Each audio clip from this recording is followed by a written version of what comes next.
No, like I don't really agree with the way people like get online or go to their conventions and almost create a religion that is not having or being against religion has become a religion. So to be atheist, to be passionately against there being a higher power, has in itself in a way become a bit of a religion or a cult. Yeah, true. Which I don't think is altogether healthy. I think that for me, from what I've seen, for people that have faith in a higher power, whatever that may be, if it's done in a way that helps that person, whether it be through a healing process or helps them to gather their thoughts or whatever it is in their day-to-day life, it might help them to make social connections through a church or whatever. I think that's extremely helpful. Obviously, there can be a line. I think if someone goes too far and becomes a bit obsessive, then I think that's going a bit far. But like I said, you can be obsessed with being an atheist and then start going to rallies and, disrupting people who are otherwise just going about their day-to-day lives. How can you be obsessed as an atheist? How does that work?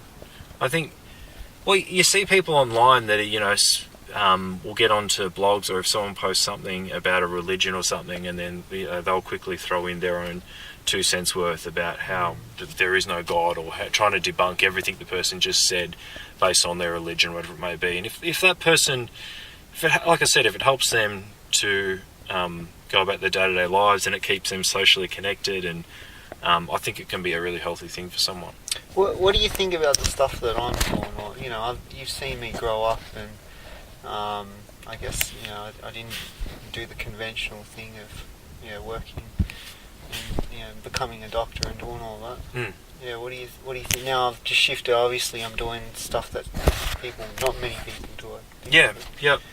Look, it's really hard to say at this early stage because I feel like I don't know enough, but I'm interested to learn more, and I guess that's what this is about.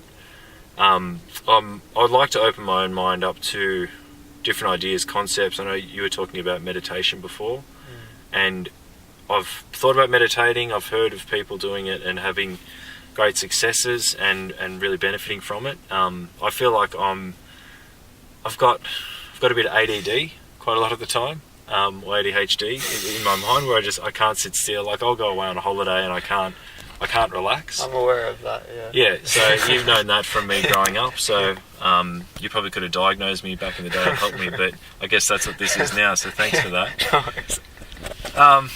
Anyway, yeah, so look, if it's helpful in some way, then yeah, I'm interested to learn more, and it's like I said, I think I do like to know really specifics. Like I like things to be explained really clearly in order for me to, I guess, get it and see it. I don't like any sort of question marks. If there's a lot of things left unturned, or a lot of, like I said, question marks that I don't know how to solve, probably less likely to be interested or be engaged in something. What about you in terms of where we've come and where we are now? I don't know, like, I guess for me the challenge is, like, I had some realizations about what life meant to me, I guess, but I'm also wary of how people would perceive and what I'm doing, so I just... And how do you perceive people to think about it? That's a good question, actually. Yeah, I don't know. It just varies between person to person. Some people, they... In your own mind or from what you see? Yeah, from what I see, yeah. So some people, they respond to it and they like it. Some people are completely like, they really want to call me out to really see how authentic I am when I speak. Right. So I've got, like, I'm doing stuff on Facebook, and there's this one guy, and he keeps on, like, trying to poke holes in what I'm doing.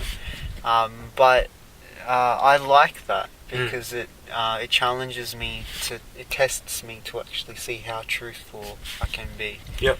Yeah, and I guess for me, like, I would have these, like, it's like that allegory in the cave. Like, I feel like I'm that guy that got out of the cave and sees life in a certain way. Yep. And when that happened, initially, and I started to see things about life, a few things happen at that stage. You think you know everything, and then you start going and telling people about it, but not because, partly human nature is that you feel like you're knowledgeable and stuff like that, and you get happiness out of that. But the other thing was actually like, wow, I can see something that's amazing. I need to tell the whole world about it. Like, everyone should know that this is what life is actually like. But then when I did that, I found that a lot of people they were foo-fooing what I was saying. They were sort of like, oh, who does this guy think he is? Why is he telling me? So I had a lot of friends around me that didn't like what I was doing. Right. And then I just went into my shell, I suppose. Yeah. I didn't really talk much until I started to develop confidence in myself and backed myself with it. And then I thought, well, the only thing that really drives me is to live in what I'm passionate about, and that's this. So why not make a career out of it? Yep. And that's how it's sort of evolving. Mm. Yeah. Yep. Yeah. And yeah, that's interesting. So you just find that the naysayers just egg you on essentially to. Now they do, because it's sort of it keeps me in line. So like, if not for that, I could get into my ego or my human nature. Yep. And I can just start like getting proud, or like thinking I'm better than anything. Like when people point things about me, I'm able to look at it because I'm willing to like listen, and then I can be like, oh, okay, yeah, I see where that person's coming from. Like, yeah, that's probably something that I should look at. Yeah. Yeah. So it's sounds like it's a bit of a reality check sometimes, or just to like you said, to keep you in check. And you need that. And if they're making points, then taking it on board as whether it's constructive or not, but actually taking away from it some positive in a way. Yeah. Yeah. Yeah. Look, and I'm not like, I certainly won't beat around the bush and try and just go along with things for the sake of it. I'd like to think that I'm a bit more realistic. I think that's a part of a friendship. Is you're real with one another, and you tell each other how you feel. So I hope again through this, able to actually share that, and if there's something that I'm not quite understanding, or then to try and get that clarity, and I hope I can learn a little bit about what else is out there, what other options there are, so that potentially it'll help me too, for sure. Yeah. Cool. So, yeah.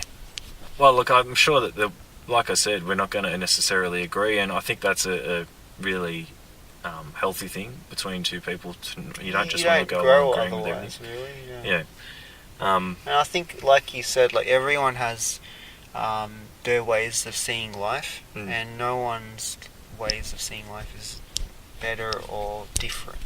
It is different, but that's the whole point. Yeah. So if everyone's thought the same thing, then I think it'd be a pretty boring world. Yeah, but and I'm philosophers are good like that. It's like, oh, I think life is this way, and then, oh yeah, but life can be seen that way too.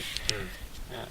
And I'm happy to be one of those dumbasses in the cave, just sitting back, and then you come back in, and I band together with my mates, and we're like, what the hell is this going about? So I think you're the undercover person that goes out and then comes back, but you still want to help the cave dwellers. yeah, you may be right on that. Either that, or I went out, I didn't learn a thing, and I preferred the puppets on the wall. Right. Maybe that was more my style, because I didn't want to expand my mind too much, because I was fearful of it. Right. And I think there can be an element of that. A lot of people, maybe some of the naysayers that you're coming across, they're not open to expanding their mind, and then therefore they want to see the world as this black and white world where everything has to have an explanation, or has to comply with their beliefs and so forth. I think that's reasonable. I think life has to make sense. Before I didn't know how to explain it, but I'm getting better at it. And yeah, I'm just finding that the naysayers aren't so bad anymore. So I'm finding that I'm not really getting that many naysayers. It's just positive. What is it? It's not positive criticism. What's the word? Constructive. Constructive. Yeah, that's yeah. it. Yeah, it's just more constructive now. Yeah. So I suppose it's how you react to situations as well. Because if I was like to look at it and be like, oh, why is this person telling me da da da? Yeah, it's sort of like it just that it just reveals my own insecurities by doing that. Yeah. So, begs the question: are you able to, as concisely as possible, explain, provide an understanding, I guess, of your notions in that sense, like with the vibrations of the earth and so forth?